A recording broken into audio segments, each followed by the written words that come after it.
നമസ്കാരം. എല്ലാം പറഞ്ഞ് കോംപ്രമൈസ് ആക്കി പറഞ്ഞു വരുന്നത് ഷൈൻ ടോം ചാക്കോയുടെ കാര്യമാണ്. ലഹരി കേസിൽ ഷൈൻ ടോം ചാക്കോയെ നേരത്തെ പോലീസ് അറസ്റ്റ് ചെയ്തിരുന്നു. അദ്ദേഹത്തിന് ജാമ്യം ലഭിച്ചു. പിന്നീട് അദ്ദേഹത്തെ ചോദ്യം ചെയ്യുന്ന നടപടികളിലേക്ക് പോലീസ് കടക്കുന്നതുമില്ല. പോലീസിന് ഏതാണ്ട് ഷൈൻ ടോം ചാക്കോയെ അറസ്റ്റ് ചെയ്തത് വലിയ അബദ്ധം സംഭവിച്ച മട്ടിലാണ് പലരും പറയുന്നത്. ഉയർന്ന പോലീസ് ഉദ്യോഗസ്ഥരടക്കം പറയുന്നത് ഇക്കാര്യത്തിൽ വേണ്ടത്ര ജാഗ്രത ഉണ്ടായില്ല എന്നുള്ളതാണ്.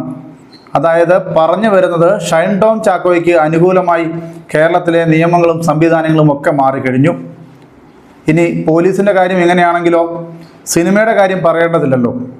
ഷൈൻ ടോം ചാക്കോയ്ക്കെതിരെ നടപടിയെടുക്കാൻ ഫിലിം ചേംബറും അതുപോലെ അമ്മയുമൊക്കെ വലിയ ആവേശത്തോടു കൂടിയാണ് പരാതി എഴുതി വാങ്ങിയത്.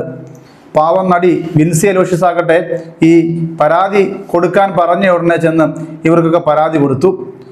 ഈ നടൻ്റെ പേര് പുറം ലോകത്ത് പറയരുത് എന്നായിരുന്നു വിൻസി ആവശ്യപ്പെട്ടത്. വിൻസി അങ്ങനെ ആവശ്യപ്പെടാനുണ്ടായിരുന്ന പ്രധാനപ്പെട്ട കാരണങ്ങളിലൊന്ന്, വിൻസിക്കറിയാം യഥാർത്ഥത്തിൽ ഈ നടൻ്റെ പേര് താൻ പറഞ്ഞു എന്ന് പുറം ലോകം അറിഞ്ഞാൽ അന്നത്തോടെ തൻ്റെ കരിയർ ഏതാണ്ട് അവസാനിക്കുമെന്ന്. എന്തായാലും ഈ അണിയറയിലെ നായകന്മാർ, ഈ അണിയറ പ്രവർത്തകർ തന്നെയാണല്ലോ, സിനിമയുടെ സംവിധായകരും നിർമ്മാതാക്കളും ഒക്കെ അടങ്ങുന്ന ഒരു വലിയ വിഭാഗം ഷൈൻ ടോം ചാക്കോ എന്ന് പറയുന്ന ഈ ലഹരി മരുന്നിൻ്റെ ഉപയോഗത്താൽ വലിയ സ്റ്റാറായിരിക്കുന്ന ഈ നടനെ സംരക്ഷിക്കുന്ന നിലപാടിലേക്ക് തന്നെ പോയി. ആദ്യം തന്നെ വിൻസി ഈ നടനെതിരെ പറഞ്ഞു എന്ന് പറഞ്ഞ് നടൻ്റെ പേര് പുറം ലോകത്തെ അറിയിച്ചു. അതോടെ വിൻസിയെ ഏതാണ്ട് മാർക്ക് ചെയ്തിരിക്കുകയാണ്. വിൻസിക്ക് ഇനി ഒരു സിനിമ കിട്ടുമോ എന്ന് കണ്ടറിയണം. പക്ഷേ ഈ പരാതി കിട്ടി ഇവരൊക്കെ വലിയ തോതിൽ പറഞ്ഞിരുന്നു. ഫിലിം ചേംബർ ആയിക്കോട്ടെ, ഫെഫ്കെ ആയിക്കോട്ടെ, അമ്മ ആയിക്കോട്ടെ, ഇവരൊക്കെ പറഞ്ഞിരുന്നത് ഞങ്ങളുടെ സെറ്റിലോ ഞങ്ങളുടെ കൂട്ടത്തിലോ ഒരു നടനും ലഹരി ഉപയോഗിക്കില്ല. അങ്ങനെ ലഹരി ഉപയോഗിക്കുന്ന നടനാണെങ്കിൽ ആ നടൻ സിനിമയ്ക്ക് പുറത്ത്. ഇപ്പോൾ ആരാണ് യഥാർത്ഥത്തിൽ പുറത്തായത്? പരാതി പറഞ്ഞ വിൻസി പുറത്തായെന്ന് ഏതാണ്ട് ഉറപ്പായി കഴിഞ്ഞു.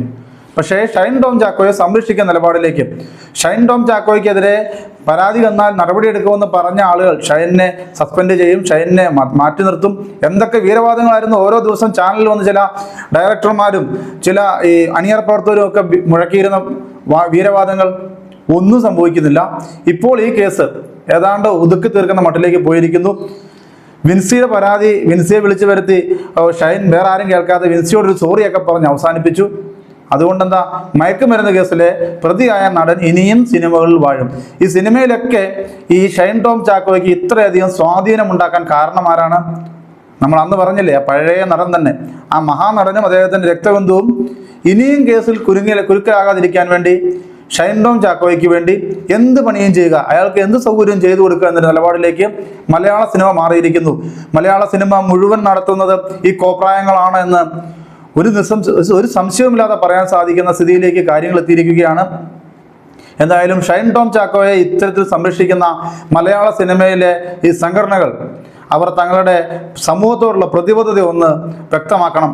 കാരണം വളർന്നു വരുന്ന തലമുറയെ ഏറ്റവും സ്വാധീനിക്കുന്ന ഈ സിനിമ എന്ന് പറയുന്ന മാധ്യമത്തിൽ ഇപ്പോഴും ലഹരി ഏതാണ്ട് പച്ചയായി തന്നെ ലഹരി വാരി തിന്നുന്ന ഈ നടനെ സഹകരിപ്പിക്കാനും ഈ നടനെ മുന്നോട്ട് കൊണ്ടുപോകാനും ഒക്കെ ഒരു സോറി പറഞ്ഞ് എല്ലാം കോംപ്ലിമെൻ്റ് ആക്കി എന്ന് തമാശരിയാണ് പറയുന്നത് പോലെ എല്ലാം കോംപ്രമൈസ് ചെയ്ത് പരസ്പരം കൈയും കൊടുത്തു പോയാൽ സിനിമ ആർക്കാണ് നല്ല സന്ദേശം നൽകുക? ഈ സിനിമ ഒരിക്കലും നല്ലതിനു വേണ്ടിയല്ല. ഇപ്പോഴത്തെ സിനിമാ പ്രവർത്തകർ ചെയ്യുന്ന പ്രവൃത്തി നല്ലതിനല്ല. ഷൈൻ ടോം ചാക്കോയെ നിയമത്തിന് വിധേയമായി ശിക്ഷിക്കുക, നടപടികൾ സ്വീകരിക്കുക എന്നുള്ളതാണ് ഏറ്റവും പ്രധാനം.